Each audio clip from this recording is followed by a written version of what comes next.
They're up and racing. The San Diego moving up by the rail is next big thing. Katipunera running in between runners. La Furia Roja comes next, then followed by Big Daddy's Dream.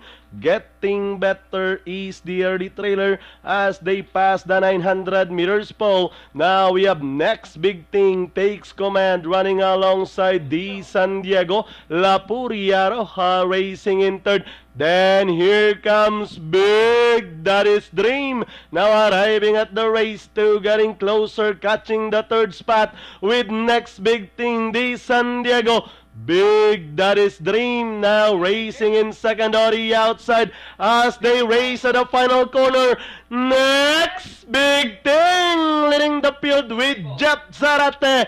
Big Daddy's Dream with Ernesto Reyes on the outside.